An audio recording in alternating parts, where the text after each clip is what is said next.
Chair, I'd like to call our next panel up. We're going to call three witnesses, Jennifer Kent, Cesar Maldonado, and Glenn Hammer. Oh, terrific. I didn't know Glenn was testifying today. Terrific. If y'all would please, hey there. If y'all would please come up and join us at the table, and we'll let you introduce yourselves. I understand you're each going to provide an element of presentation. They've been gracious, Mr. Chairman. I've been here all day waiting, I think. So. They have. God bless them.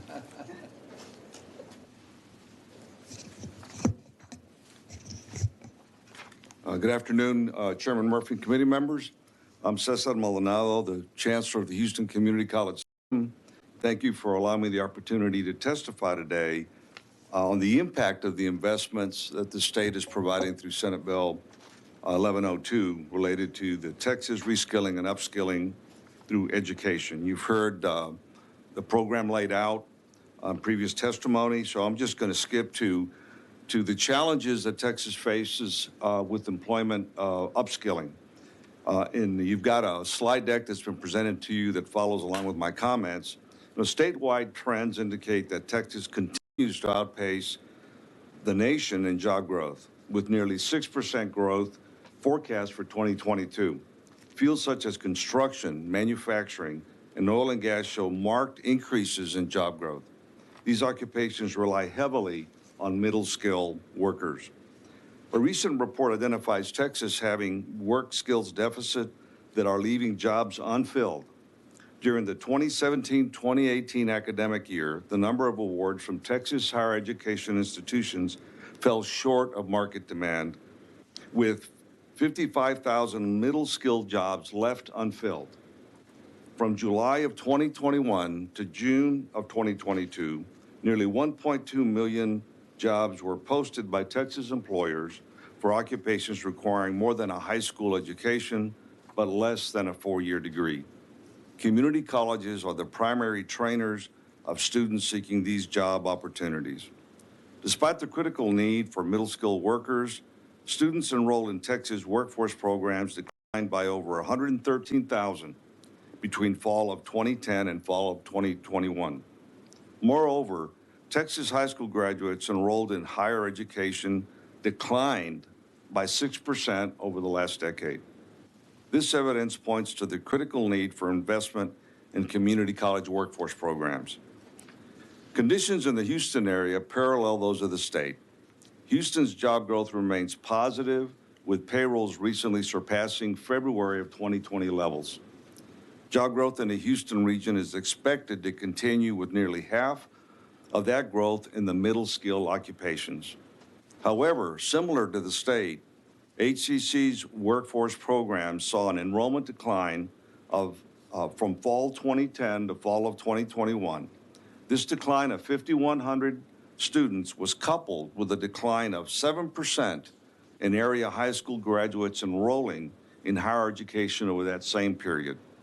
These trends point to a perfect storm brewing to challenge the state's economic growth, increase middle-skilled job openings with declining enrollments in those same demand occupations. Filling these job vacancies, positions that require some education beyond high school, is necessary for the state's economic vitality. The TRUE initiative is designed to counter the threat of declining workforce enrollment by providing funding for expansion and support of critical workforce programs. Houston Community College's use of TRUE funds to increase its cybersecurity training capacity is an example of the use of TRUE funds. In working through a consortium with Texas Southmost and San Jacinto colleges, we were able to implement in just 6 months a forecast an HCC increase in capacity of 175 students in our cybersecurity program. That's got a potential of an economic impact of $1.5 million. TRUE funds have also been used to increase the capacity of commercial truck driving, adding 120 seats to that program, and industrial construction, expanding that program by 75 seats. By funding such programs, TRUE has proven to be a public policy that drives positive outcomes in meeting employer needs. The success of the TRUE bill gives us guidance on how to deal with the potential perfect storm that's challenging the growth of middle skills workforce capacity. A sustained and predictable funding stream modeled upon the True Bill is critical to maintaining Texas as an economic leader. Fittingly, we believe the state should continue to invest in the True Initiative. It is building a talent-strong Texas. We also ask the state to strongly consider making the True part of the funding formula for community colleges. And I want to thank the chair of the committee and Commissioner Keller for their support, your support in building a talent-strong Texas. I'd be glad to answer any questions you might have on my presentation. Thank you, Dr. Maldonado. Members, any questions for the Chancellor at this time? We may in just a few moments, so we'll let your colleagues speak first. Who's next? Good afternoon. Kent? Dr. Yes. Kent, I should say. Chairman Murphy and members of the committee, thank you so much for the opportunity to speak to you today. My name is Jennifer Kent, and I serve as the president of Victoria College. When I arrived at Victoria 2 years ago at the height of COVID, my team immediately engaged in a labor market analysis.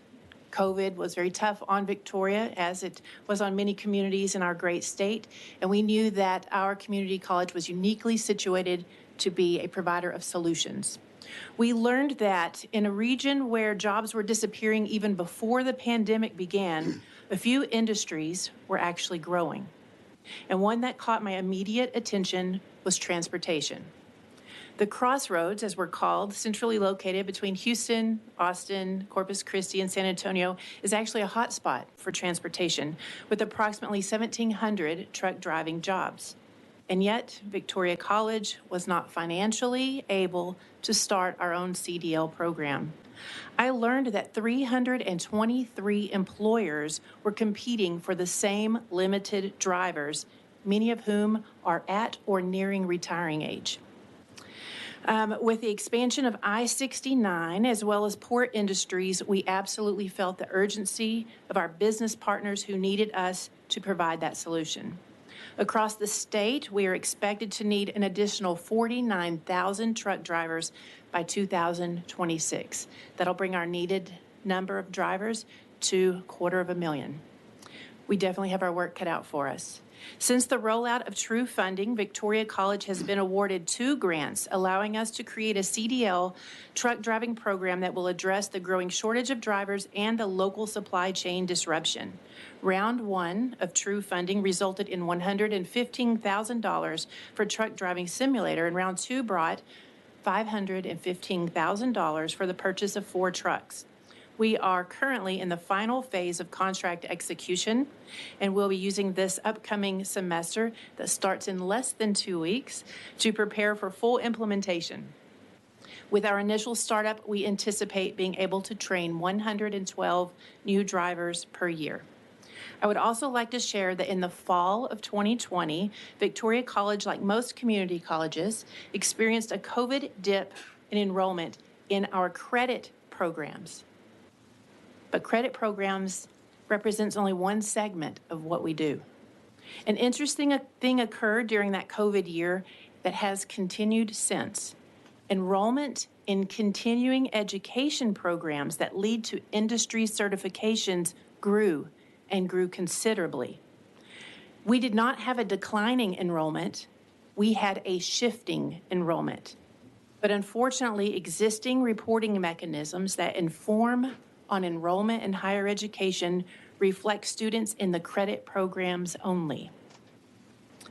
As a result, Victoria College saw a reduction of $866,000 in state funding in the last legislative session, which makes it very difficult to start new workforce programs without creative solutions like True funding.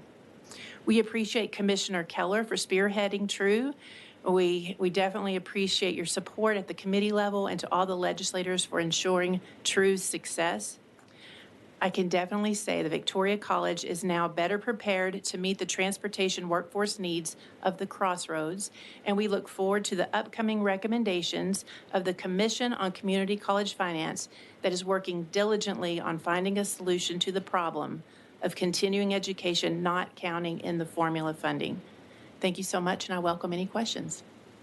Thank you, Dr. Kent. Appreciate your testimony. And Yeah, that community college finance thing is kind of a big deal, and we're delighted to have it moving forward and appreciate